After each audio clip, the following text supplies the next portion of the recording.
삶은 끊임없이 이어지는 전쟁터와 같습니다. 무슨 전쟁이든 간에 그 전쟁에서는 반드시 승리를 해야 합니다. 만약에서 전쟁에서 패하게 된다면 그 비참함은 이루 말할 수가 없을 것입니다. 포로가 되고 인권이 유린당하고 모든 소유를 다 빼앗기고 말 것입니다. 특히 영적인 전쟁에서의 패배는 지옥불에 떨어지는 것과 같은 고통을 경험하게 될 것입니다. 그러므로 우리 삶의 여러 전쟁들 그리고 영적인 전쟁에서 우리는 반드시 승리해야 합니다. 이 시간에 우리가 말씀을 통해서 우리가 어떻게 이 전쟁에서 승리할 수 있을까 함께 나누도록 하겠습니다. 8절의 말씀을 같이 읽습니다. 시작. 그때에 아말렉이 와서 이스라엘과 르비딤에서 싸우니라. 이스라엘 백성들은 이제 출애굽해서 광야로 나왔습니다. 그때 그들의 생명을 위협하는 심각한 문제가 생겼습니다. 그것은 아말렉의 침략이었습니다. 아말렉은 광야를 떠도는 유목민입니다. 그런데 그들이 이스라엘의 후미를 공격한 겁니다. 장기간의 여행으로 인해서 지치고 지친 그런 이스라엘 백성들, 그 중에서 특별히 낙오된 이스라엘 백성들을 공격했습니다. 또 읽겠습니다. 시작. 곧 그들이 너를 길에서 만나 내가 피곤할 때에 내 뒤에 떨어진 약한 자들을 쳤고 내 뒤에 떨어진 약한 자들을 쳤다라고 말씀합니다. 아말렉의 이런 공격 방식이 어쩌면 그렇게 사탄의 공격의 방식과 비슷합니까? 사탄은 늘 우리 신앙의 대열에서 이탈한 이러한 사람들을 공격합니다. 주님의 십자가의 사랑이 식어져서 있는 이러한 사람들, 공동체에서 이탈된 사람들을 공격을 합니다. 신앙의 회의를 품고 공동체에서 벗어난 사람들을 공격합니다. 신앙의 회색지대에서 어정쩡하게 서 있는 그러한 사람들을 공격합니다. 물질의 어려움을 겪으면서 있는 이러한 사람들, 그래서 공동체를 떠나서 홀로 있는 사람들에게 다가와서 속삭입니다. 긴 세월 질병과 싸우면서 공동체에서 떨어져 있는 이러한 사람들을 향해 불화살들을 쏘아댑니다. 사람들과 인간적인 갈등을 겪으면서 공동체로부터 이렇게 떨어져 있는 이러한 사람들을 공격을 합니다. 우리는 삶의 여러 가지 어려움들을 겪다 보면 지칩니다. 피곤합니다. 무기력합니다. 의욕이 없습니다. 그러다 보면 만사가 귀찮고 피곤하고 짜증나고 답답하고 될 대로 되라는 식으로 자신을 방임에 놓아두게 됩니다. 한마디로 정신줄을 놓게 됩니다. 마치 무장해제된 사람처럼 그렇게 되어버립니다. 그러면서 공동체로부터 점점 멀어지게 됩니다. 교회에 가기가 싫고 사람들을 만나기도 싫습니다. 이런 상태가 되어지면 100% 마귀의 공격을 받게 됩니다. 시험에 들게 되고 마귀가 주는 생각들을 받아들이게 되고 마귀가 이끄는 대로 끌려다니게 됩니다. 그러므로 우리는 인간 갈등이 생기거나 질병으로 고통을 받거나 물질의 어려움을 겪을 때 정신을 바짝 차려야 합니다. 그리고 결코 교회 공동체에서 멀어져서는 안 됩니다. 오히려 그럴 때일수록 더더욱 교회 공동체 안으로 적극적으로 더 들어와야 됩니다. 아무리 힘들어도 교회 공동체에서 따로 떨어지게 되어지면은 그때 마귀가 호시탐탐 기회를 노리게 됩니다. 사자가 코끼리 사냥을 어떻게 하시는지 아마 대부분 다 아실 겁니다. 사자는 절대로 코끼리 무리를 공격하지 않습니다. 그랬다가는 사자들이 그 육중한 코끼리에 깔려 죽게 될 것이기 때문이죠. 그런데도 사자들에게 잡혀먹히는 코끼리가 있습니다. 바로 뒤떨어진 코끼리, 혼자 된 코끼리입니다. 이런 코끼리를 사방에서 공격하면은 그 큰 덩치의 코끼리라도 당해내지를 못합니다. 이처럼 따로 떨어지는 것은 굉장히 위험한 일입니다. 그런데도 많은 사람들이 어려움만 생기면, 힘든 일만 생기면 자꾸만 혼자의 시간을 가지려고 합니다. 기도하기 위해서라면 괜찮아요. 기도하기 위해서라면 혼자 있는 시간을 가져도 괜찮습니다. 그러나 보통 힘든 일이 생기면 기도하기 위해서 공동체를 벗어나는 것이 아니라 자신의 그 감정대로, 그 상한 감정대로 막 살고자 엉뚱한 것에 그냥 스트레스를 풀어버리려고 그렇게 공동체에서 벗어나 버립니다. 그러다가 마귀 시험에 들게 됩니다. 성경은 우리에게 이렇게 말씀해요. 읽습니다. 시작. 모이기를 피하는 어떤 사람들의 습관과 같이 하지 말고 오직 권하여 그날이 가까움을 볼수록 더욱 그리하자. 어려움을 만날수록 혼자 떨어져 있을 것이 아니라 지체된 형제 자매들에게 내가 이런 어려움이 있어 라고 하면서 기도 부탁을 하고 더더욱 공동체 안으로 들어와서 기도하고 예배드리기를 힘쓰는, 모이기를 힘쓰는 사람들이 되어져야 됩니다. 그래야지 마귀에게 틈을 주지 않게 됩니다. 성경은 이렇게 말씀해요. 같이 읽습니다. 시작. 마귀에게 틈을 주지 말라. 마귀에게 틈을 주지 마시기를 바랍니다. 왜 그러냐면 마귀가 이렇게 하고 있거든요. 읽습니다. 시작. 근신하라 깨어라 너희 대적 마귀가 우는 사자같이 두루 다니며 삼킬 차를 샀나니. 우는 사자같이 두루 다니며 삼킬 차를 찾고 있어요. 그렇기 때문에 마귀에게 틈을 내어줘서는 안 됩니다. 우리는 천국에 들어가는 그 순간까지 이제는 됐어. 이제는 안심이야. 이 정도의 신앙 가지고는 절대 시험에 안 들고 절대 넘어질 일이 없을 거야 라고 안심할 수 있는 시간은 단 한순간도 없습니다. 거기에는 사관도 마찬가지예요. 한순간도 정신줄을 놓을 시간이 그런 순간이 없습니다. 그러다가는 마귀의 시험에 들게 되어지고 결국은 넘어지게 되어지는 거예요. 정교도 부교도 마찬가지입니다. 신앙생활을 아무리 오래 했어도 다 마찬가지예요. 그 누구든지 이 정도는 됐어. 나는 이제 안심해도 돼. 라고 할 수 있는 순간은 여러분이 살아있는 동안은 단 한순간도 없다라고 하는 거예요. 그러므로 우리는 늘 긴장의 끈을 놓지 말고 언제 어떻게 공격해 올지 알 수 없는 그 마귀의 공격이 우리는 대비를 해야 됩니다. 그럼 우리가 어떻게 그 마귀의 공격에 대비할 수 있을까? 같이 읽습니다. 시작. 시험에 들지 않게 끼어있어 기도하라. 마음에는 원이로되 육신이 약하도다 하시고 기도해야 됩니다. 기도가 답이에요. 우리가 늘 시험에 들고 늘 약해 빠질 수밖에 없는 그 연약한 존재임을 우리는 늘 기억해야 돼요. 그리고 날마다 주님의 도우심을 위해서 우리 주님 앞에 나아가서 기도하고 또 기도해야 됩니다.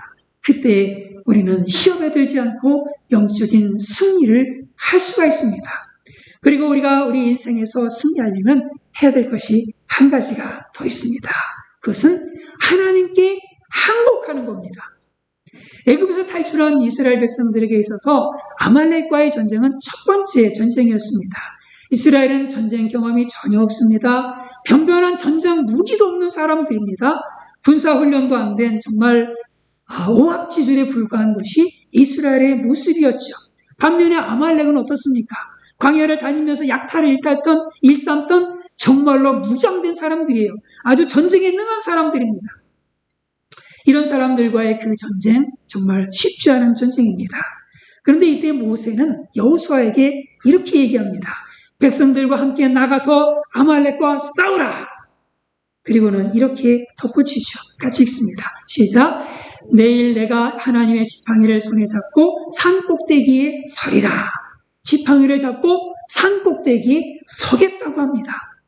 보통 전쟁 영화를 보게 되어지면요, 막 출정하기 전에 어떻게 합니까? 지휘관, 대장이 탁 나와가지고는 말 타고 왔다 갔다 하면서 그냥 팍 소리 지르고 그냥 의욕을 막 붙돋아주고 사기를 붙돋아주고 이길 수 있다라고 확신을 심어주고 그리고선 전진 앞으로 이렇게 하잖아요. 그러면서 자기 팍 달려가면서 그냥 막 싸워. 이게 보통 전쟁에서의 지도자의 모습입니다. 그런데 모세의 모습은 이것과는 정말 달라도 너무너무 다른 모습이에요. 그동안 백성들이 믿고 의지했던 모세는 오히려 후방으로 빠집니다.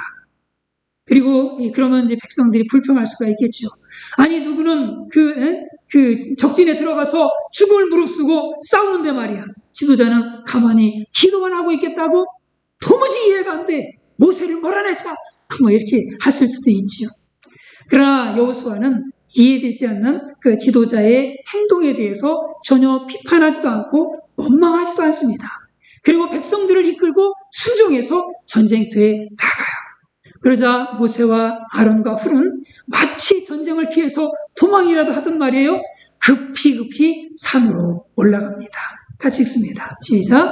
여호수아가 모세의 말대로 행하여 아말렉과 싸우고 모세와 아론과 훌은 산꼭대기에 올라가서, 그러면 산꼭대기에 가서 그들은 무엇을 했을까요? 전쟁 구경을 하러 산에 올라가면 잘 보이니까 전쟁 구경하러 산에 올라갔던 걸까요? 아니면 산에서 몸을 그냥 살기 위해서, 숨기기 위해서 그렇게 올라갔던 걸까? 산꼭대기에 올라간 그들이 과연 그곳에서 무엇을 했을까요? 같이 읽습니다. 시작. 모세가 손을 들면 이스라엘이 이기고 손을 내리면 아말렉이 이기더니. 모세가 손을 들면, 모세는 도망친 것이 아니었습니다. 하늘을 향해서 손을 들었습니다. 그런데 손을 들고 있는 것은 보통 힘든 거 아닙니다. 한번 여러분 지금부터 끝날 때까지 손 들고 있으실 분 한번 손 들고 계셔 보십시오. 제가 학교 다닐 때 말썽을 좀 피워서 손을 들고 이렇게 무릎 꿇고 벌 서던 때가 있었습니다. 지금도 그때의 그 고통이 생각하면 지금도 막 느껴집니다. 그때의 상황이 잊혀지지가 않아요. 제가 잘 메모리가 잘 안 되는 사람이거든요. 잘 잊어버려요. 그런데도 불구하고 그때 이게 너무 얼마나 힘들었는지 잊혀지지가 않아요. 지금도 막 그때 너무 힘들어. 정말 1분 1초가 왜 이렇게 긴지 모르겠습니다. 1시간도 안 되는 그 짧은 수업 시간인데도 불구하고 그걸 참지 못해서 자꾸만 손을 내리고 그러다가 선생님한테 혼난 적이 한두 번이 아니었어요. 그런데 80세 된 이 모세가 말이에요. 벌을 서듯 하늘 향해서 손을 들고 있으니 얼마나 팔이 아팠을까. 그래서 손을 내렸습니다. 손을 내렸어. 너무 힘들어서. 그런데 이상하게도 모세의 손이 내려올 때마다 그렇게 싸움을 잘하던 여호수아의 군대가요, 갑자기 기울기 시작을 하는 겁니다. 갑자기 퇴각을 하고 갑자기 군사들이 힘없이 죽어나가기 시작하는 거예요. 이것을 보자 다급해진 그 모세가 다시금 힘을 내서 손을 들어 올립니다. 그러자 신기하게도 이상하게도요, 다시금 여호수아의 군대가 사기가 춤춰나가지고는 아말렉을 쳐부수기 시작하는 거예요. 정말로 이상한 일입니다. 모세가 손을 들면 이스라엘이 이기고 모세가 손을 내리면 아말렉이 이기는 거야. 모세와 함께 산에 올라간 아론과 훌이 이것을 보고는 한 가지를 깨닫게 돼요. 전쟁의 이 승패가 어디에 있는지, 이 전투의 승리의 비결이 어디에 있는지 분명하게 깨닫게 됩니다. 승리의 비결은 군사력에 있는 게 아니었어요. 승리의 비결은 전략을 얼마나 잘 짜느냐, 거기에 있는 것이 아니었습니다. 비록 여호수아가 전장에서 병사들과 함께 사력을 다해서 싸운다고 할지라도 그 전쟁의 승패는 여호수아와 백성들의 그 칼날에 있었던 것이 아니라 모세의 손에 있었다는 것을 깨달았어요. 비록 현장에서는 목숨이 왔다 갔다 하는, 밀고 당기는 피리린내 나는 전투가 벌어지고 있는 그런 상황이지만 그것에 전혀 상관없이 모세가 손을 올리면 이기고 모세가 손을 내리면 진다는 것을 깨달은 거예요. 그래서 아론과 훌이 어떻게 하죠? 이렇게 합니다. 같이 읽습니다. 시작. 아론과 훌이 한 사람은 이쪽에서 한 사람은 저쪽에서 모세의 손을 붙들어 올렸더니 그 손이 해가 지도록 내려오지 아니한지라. 바위를 가져다가 모세를 앉게 합니다. 그리고 양쪽에서 모세의 손을 붙들어 올립니다. 이렇게 하기를 해가 지기까지 한 거예요. 결국 모세의 손은 전쟁이 끝날 때까지, 다 끝날 때까지 결코 내려오지 않았죠. 그 전쟁의 결과가 어떠했겠습니까? 한번 읽어볼까요? 시작. 여호수아가 칼날로 아말렉과 그 백성을 쳐서 무찌르니라. 여호수아의 칼날로 아말렉과 그 백성을 쳐서 파였다고 기록하고 있습니다.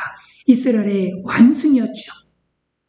그러면 손을 들었다라고 하는 건 도대체 뭘 얘기하는 걸까? 뭘 의미한다는 걸까? 손을 든다는 것은 항복한다는 겁니다. 백기를 들고 항복한다는 거예요. 민족의 운명이 달린 그 절박한 순간에 모세는 손을 들어서 하나님께 항복을 합니다. 이런 전쟁에서 승리하게 하실 수 있는 분이 오직 누구다? 하나님이시다. 하나님만이 우리를 구원해 주실 수 있다라고 하는 그 고백을 손을 들어서 항복함으로 고백하고 있는 겁니다. 모세는 자기 힘으로 그냥 해보다가 안 되니까 마지막으로 어쩔 수 없어서 그대서 손 들고 나온 것이 아니었어요. 처음부터 항복하면서 하나님께 나왔습니다. 여러분, 이것이 지혜입니다. 여러분도 어떤 일 다 해보다가 이것도 해보고 저것도 해보고 다 해보다가 이도 저도 안 되니까 그제서 그냥 손 들고 나오는 분들이 아니라 그냥 처음부터 항복하며 나오는 그런 지혜로운 분들이 다 되시기를 간절히 바랍니다. 우리가 주님만 의지하게 되어진다면 우리는 결코 실패할 이유가 없습니다. 그러나 우리가 우리의 힘을 의지하게 되어진다면 우리는 결국 좌절할 수밖에 없고 실패할 수밖에 없는 거예요. 저와 여러분들이 하나님 아버지, 그 하나님께 우리 손을 들 수 있기를 간절히 바랍니다. 우리의 싸움에서 최선의 싸움은 우리가 하나님께 손을 드는 거예요. 그게 가장 지혜로운 방법이요, 가장 최선의 방법이다라고 하는 거예요. 하나님께 항복하는 모두가 되시기를 간절히 바랍니다. 해보다 안 되니까 하지 마시고, 어쩔 수 없어서 항복하는 것도 아니고, 문제가 생기면 바로, 어려움이 생기면 바로, 고통이 생기면 그냥 바로 주님 앞에 항복하는 그런 우리 모두가 되시기를 간절히 바랍니다. 믿음의 길은요, 신앙인의 삶은 하나님께 항복하면서 따라가는 삶이에요. 우리 예수님께서 이렇게 말씀하시죠. 같이 읽습니다. 시작. 아무든지 나를 따라오려거든 자기를 부인하고 날마다 제 십자가를 지고 나를 따를 것이니라. 아무든지 간에 누구든지 예수님을 따르려고 하는 사람들이 있다면 뭘 하라는 겁니까? 자기를 부인하라는 거예요. 자기를 부인하라는 겁니다. 신앙생활은 자기를 부인하는 생활이에요. 그 자기를 부인하는 것, 자기를 복종시키는 것, 자기를 죽이는 것, 곧 하나님께 항복하는 겁니다. 항복하는 거예요. 그러므로 신앙생활은 날마다 하나님께 항복하는 생활이 신앙생활이에요. 저와 여러분들이 골방에서 하나님께 항복하게 되어진다면 여호수아가 전쟁에 싸워 이겼던 것처럼 하나님께서는 우리의 삶에서 일하셔서 승리케 하실 줄로 분명하게 믿습니다.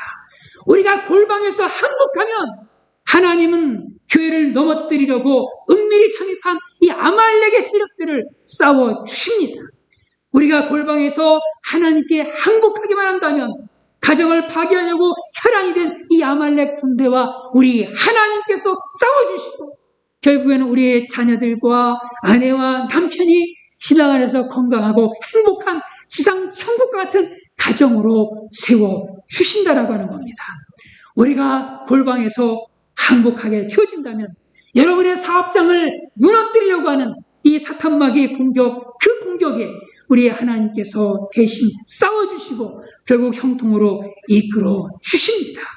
우리가 골방에서 몸부림치면서 우리 하나님 앞에 항복하는 것이 얼마나 중요한지, 그렇게만 한다면 우리 하나님께서 천군 천사를 보내셔서 우리 삶의 저변에 깔려있는 그 아말렉의 잔당들을 다 소탕해 주실 줄로 분명하게 믿습니다. 결국 모든 싸움은 골방에서 시작되고 모든 싸움은 골방에서 끝이 납니다. 골방에서 지면 현장에서 지는 겁니다. 골방에서 승리하면 현장에서 승리하는 겁니다. 골방에서 항복하면, 하나님께 항복하면 현장에서 마귀가 항복하게 되는 거예요. 우리가 하나님께 골방에서 항복하는 모두가 되기를 간절히 바랍니다. 우리의 삶 가운데 있는 그 모든 문제들, 우리 삶 가운데 있는 모든 그 촉군들, 우리 주님께서 다 항복시켜 주실 줄로 분명하게 믿습니다. 이 시간에 이 항복 선언을 하는 찬양을 함께 우리 불러봤으면 좋겠습니다. 천부여 의지없어 손들고 옵니다. 천부여 의지없어서 손들고 옵니다.